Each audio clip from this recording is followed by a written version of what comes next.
Bonjour à toutes et à tous, vous êtes dans cette nouvelle émission de la web radio du lycée Georges Imbert. Aujourd'hui, j'ai des élèves particulièrement motivés parce qu'ils sont venus parler de jeux vidéo et pas n'importe quel jeu vidéo. Ils sont venus parler du Pixel Museum, le premier musée français du jeu vidéo qui a ouvert ses portes il y a presque 2 semaines à Schiltigheim. Mais moi, je n'en dis pas plus parce que je cède immédiatement la parole à Raphaël qui sera notre présentateur.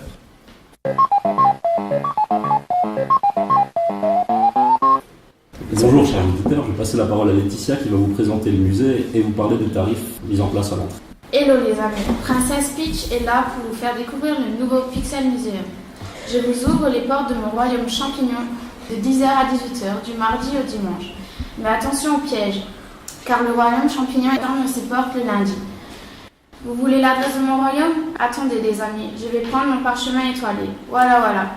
Écoutez bien, mon joli royaume se trouve à Schiltigheim, en France bien sûr, 14 rue de Lattre de Tassigny, et qui vous ramènera tout droit à mon royaume champignon. Si vous venez en charrette, il faudra prendre l'autoroute A35, Poussière de Fée, sortie numéro 50, chemin Schiltigheim, puis direction mairie magique de Schiltigheim, 50 mètres lumière après la mairie magique à gauche. Prenez la rue enchantée de Lattre de Tassigny. Vous verrez une ligne d'arrivée se trouvera place de l'église, où vous pourrez stationner votre attelage sans aucune embûche. Vous pouvez aussi venir en locomotive express depuis la station Ola de Schiltigheim. Pour les tots de moins de 3 ans, l'entrée est gratuite. Pour les amis de Princesse Peach et Mario, âgés de 3 à 16 ans, il faudra donner cette pièce pour traverser le pont et ouvrir les portes du royaume. Pour la Mario Family, 2 Mario et 2 Todd, cela coûtera 25 €. Nous laissons maintenant la parole à Negati qui va vous présenter le directeur du musée. Alors bonjour mesdames et messieurs, aujourd'hui on parle de Jérôme Hatton, directeur de la Ludus Academy, qui a effectué ses études dans les années 90 à Ilkirch. Il a aussi été enseignant à Strasbourg et qui est devenu président du Ludus Institut en 2011. Comme dit son premier bébé, c'était Ludus Institut en 2011, ainsi qu'aujourd'hui le Pixel Museum en février 2017. Comme l'a dit aussi ma collègue journaliste Laetitia, la Ludus Academy est une école européenne spécialisée dans la création et du développement du jeu vidéo situé à Strasbourg. Ça forme les étudiants qui se consacrent entièrement aux jeux vidéo. Les formations proposées aux étudiants vont de la licence jusqu'au bac+5 master. Les compétences qui sont développées sont l'informatique et la technologie. Par exemple, ils travaillent dans l'intelligence artificielle. Le game design, exemple gameplay, créer de nouvelles façons de jeu. Le management, exemple analyse du marché commerce, vu que ce sont des jeux, il faut qu'ils en vendent aussi. Et communication en langue vivante. Donc nous laissons maintenant la parole à Soren et moi-même qui nous sommes rendus au musée et allons vous parler de ce qu'on a vu et des collections exposées. Dernièrement, nous nous sommes rendus en ce temple du jeu vidéo, le Pixel Museum. Ce musée, comme son nom l'indique peut-être pour certains d'entre vous, a la bonté de nous présenter une collection exceptionnelle, regroupée par catégorie, époque, plateforme ou encore studio. Nous avons le plaisir d'admirer des vitrines remplies de consoles, de jeux et de goodies.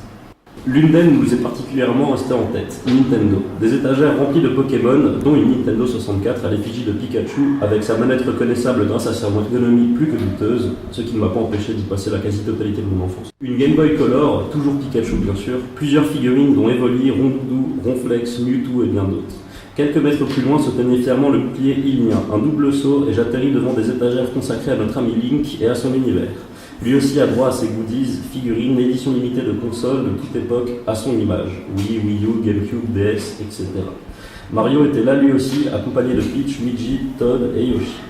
Après quelques heures, j'ai eu le courage de quitter cette salle et de découvrir avec surprise une étagère dans laquelle rien ne m'était familier. Des consoles peu connues, pistolets électroniques Philips, Wii Philips ou encore la console SEB, comme le matériel électroménager. Pour me remettre de mes émotions, je décide de me reposer quelques minutes quand j'aperçus un pouf, mais pas n'importe quel pouf, devant moi d'un bleu éclatant était installé un magnifique Tetrimino. Ni une ni deux, je m'y installe. De mon trône, je pouvais admirer les graffitis présents, manettes de Dreamcast, Sonic, Mario et bien d'autres.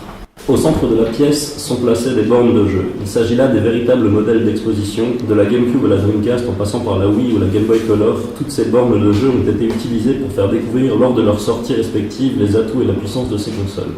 Pour ceux qui ne voudront plus s'arrêter de jouer, des salles arcade, toujours avec d'authentiques machines, vous attendent. Pour ceux qui aiment la lecture, des fiches consacrées aux différentes têtes du jeu vidéo ou du milieu télévisuel sont disposées sur votre parcours. Muriel Tramis, conceptrice de jeux vidéo et cofondatrice de l'Adibou, entre autres. Notre chronique étant terminée, nous passons la parole à Jenny. Pixel Museum a réussi à faire parler de lui dans la presse locale. Dans le DNA, on apprend qu'un autre musée est né avant lui le 14 avril 2010, mais qu'au bout d'une dizaine de jours, il a fermé. Le Pixel Museum est un vieux rêve de Jérôme Maton, le directeur de Ludus Academy. En créant ce musée, il a voulu créer un lien entre le patrimoine et la modernité. Le musée contient plus de 1000 pièces qui sont exposées. Elles ont été sélectionnées dans un corpus assez vaste qui sera dévoilé au fil des saisons. Je vais maintenant interviewer une personne qui s'est rendue là-bas, notre professeur documentaliste au lycée Georges-Ambert. Bonjour Monsieur Mess. Bonjour. Avez-vous apprécié votre visite au Pixel Museum? Apprécier, c'est un mot faible. J'ai adoré ma visite au Pixel Museum. C'est à 2 pas de chez moi, en bus, on y va très bien, en 10 minutes on y est.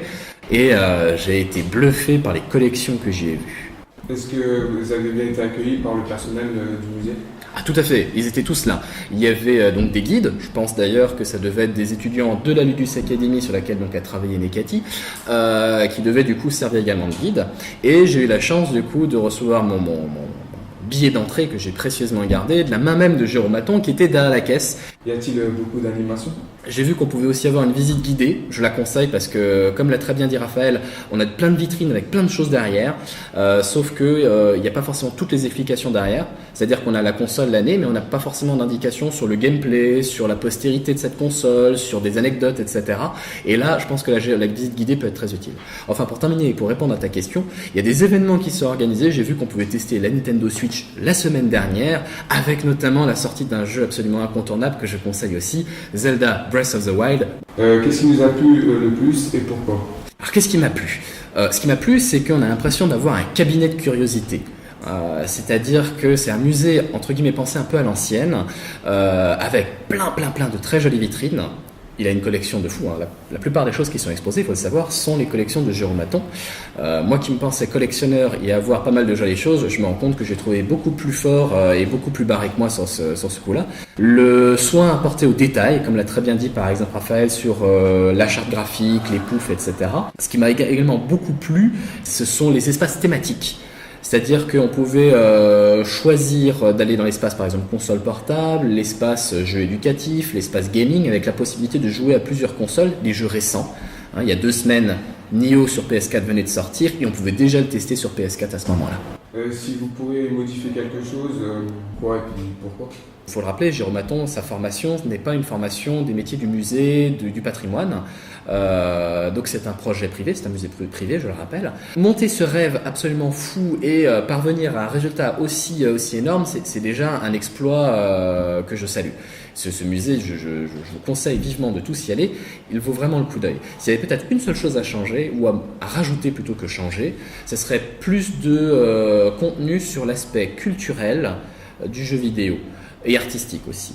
Il y avait par exemple des photographies de Ken Evra. C'est un photographe strasbourgeois, il est très connu parce qu'en fait il a commencé à être connu en mettant en scène des petites figurines Star Wars dans l'espace urbain de Strasbourg, genre un petit Jabba le Hutt devant la fac, un Dark Vador devant la cathédrale. Là il avait fait une expo avec des figurines d'Assassin's Creed. C'était le seul aspect un peu artistique, comment détourner le jeu en art, mais ça manquait un petit peu. Le jeu en tant que culture, le jeu en tant que 8e art peut-être derrière, ça manquait et j'aimerais bien que ça vienne à l'avenir.